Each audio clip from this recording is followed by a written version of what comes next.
تو اس نے حضرت شیخ عز الدین بن عبدالسلام کو یاد کیا. اب یاد آئی، اب ضرورت پڑی. جانتا تھا کہ کس پائے کے بزرگ ہیں، آخری وقت میں اگر ان کا وسیلہ ہی ہاتھ آ جائے، ان کی دعا مل جائے تو میرا کچھ کام بن جائے گا. یہ سلاطین اس عقیدے کے لوگ تھے کہ بزرگوں سے عقیدت رکھتے تھے اور ان کو وسیلہ سمجھتے تھے، ان کی فیوز و برکات کے قائل تھے. یہ سلسلہ ایوان سیاست اور ایوان طریقت اس طرح وہاں مل کے چلتے تھے، ایک زمانے تک رہا. اب اس نے یاد کیا اور اپنی مملکت کے سب سے بڑے عہدیدار کو اس نے اپنا سفیر بنا کے، قاصد بنا کے شیخ کی خدمت میں بھیجا اور کہا کہ ان سے جا کر یوں کہنا کہ موسیٰ بن السلطان الناصر نے آپ کی خدمت میں مجھے بھیجا ہے، یعنی اپنا نام لیا اس نے اور کہا کہ آپ کی خدمت میں بھیجا ہے اور درخواست کرتا ہے کہ آپ ایک دفعہ اس کی عیادت کے لیے حاضر ہو جائیے اور اس کے لیے دعائے خیر فرما دیجئے. آپ سے اس کی درخواست ہے. بڑی لجاجت سے، عاجزی سے قاصد نے یہ بات عرض کی. شیخ نے کہا کہ عیادت کرنا تو سنت ہے اور عبادت ہے، اور میں دیکھتا ہوں کہ اس عیادت کے بعد اس کے اثرات اچھے ہیں، دور تک جانے والے.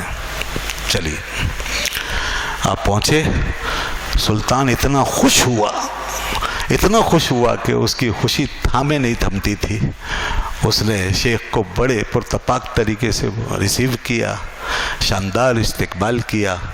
شیخ جیسے ہی اس کے حرم سرا میں داخل ہوئے، شیخ کی دستبوسی کی، بڑی عزت و احترام سے اپنے پاس بٹھایا اور بڑا باادب ہو کر، مؤدب ہو کے عرض کرنے لگا کہ میرے لیے دعا کیجئے. پہلے تو میری غلطی معاف کیجئے، پھر اس کے بعد مجھے دعا دیجئے، اور پھر مجھے ایک ایسی نصیحت کر دیجئے کہ میں مرنے کے بعد جب اللہ رب العالمین کے حضور میں حاضر ہوں تو وہ میرے کام آ سکے. شیخ نے فرمایا کہ جہاں تک معافی کا تعلق ہے تو ہمارا طریقہ تو یہ ہے، رات کو سونے سے پہلے سب لوگوں کو معاف کر کے سوتے ہیں. سب کو معاف کر کے، جس نے بھی ہمارے بارے میں کچھ کیا، حق تلفی کی اور ہمارے ساتھ زیادتی کی، ہم سب کو معاف کر کے پھر اس کے بغیر نہیں سوتے.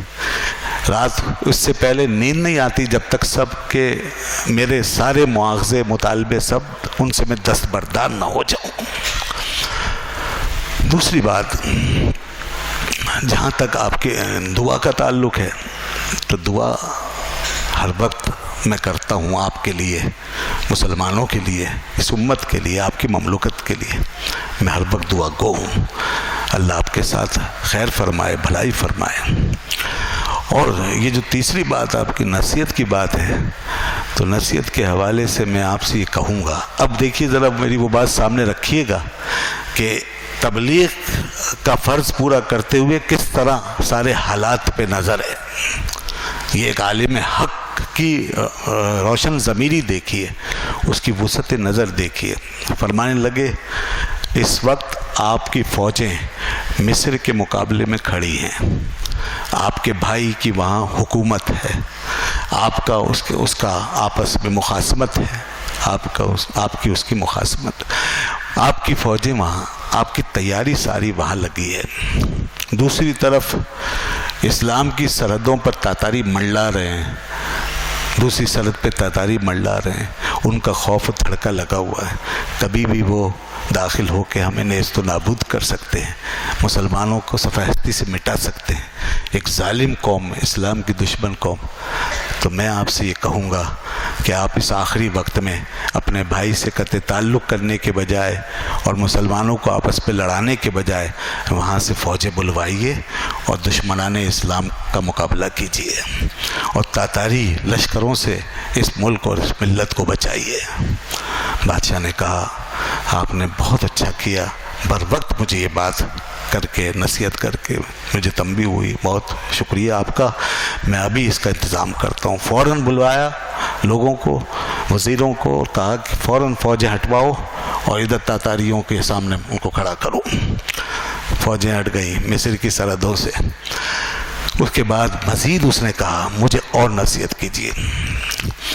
کہا الملک الصالح الاشرف، آپ کے اس مملکت میں اس وقت پتہ نہیں کتنے برائیوں کے اڈے کھل گئے ہیں.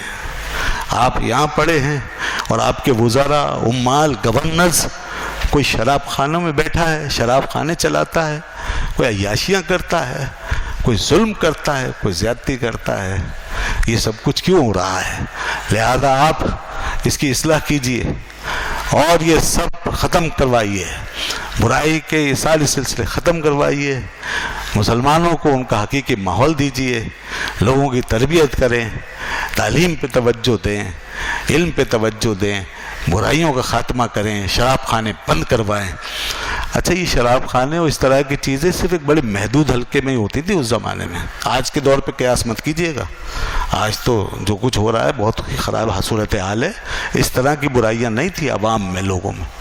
جب ہم اپنے 50-100 سال پہلے دیکھتے ہیں لوگوں کو کہ ان کے حالات کتنے بہتر تھے آج کے مقابلے میں، تو یہ تو 800 سال پرانی بات کر رہا ہوں میں. تو یہ جو کچھ ان بزرگوں کو نظر آتی تھی خرابی اور اسے بہت بڑا دیکھتے تھے وہ، تو وہ ہمارے مقابلے میں نہیں، اپنے سے پہلے جو زمانہ گزر گیا تھا اسلاف کا، صحابہ کا، تابعین کا، اس کے مقابلے میں دیکھتے تھے. اس کے مقابلے میں انہیں اپنا وہ دور بہت خراب نظر آتا تھا. ہم یہ نہ سمجھیں کہ وہ ہمارے مقابلے میں دیکھ رہے ہیں، نہیں. اب تو وہ صورتحال ہے کہ بس اس کے بعد اور کیا ہوگا وہ اس سے بھی زیادہ خوفناک و خطرناک ہوگا. تو بہرکیف تو بادشاہ نے یہ بات سنی اور اس کے بعد فوراً آرڈر جاری کیا، حکم نامہ جاری کیا، تمام عیاشی کے اڈے بند، شراب خانے بند، عدل انصاف، جہاں جہاں ظلم ہو رہا ہے، زیادتی ہو رہی ہے، بند کیا جائے. چنانچہ اس طریقے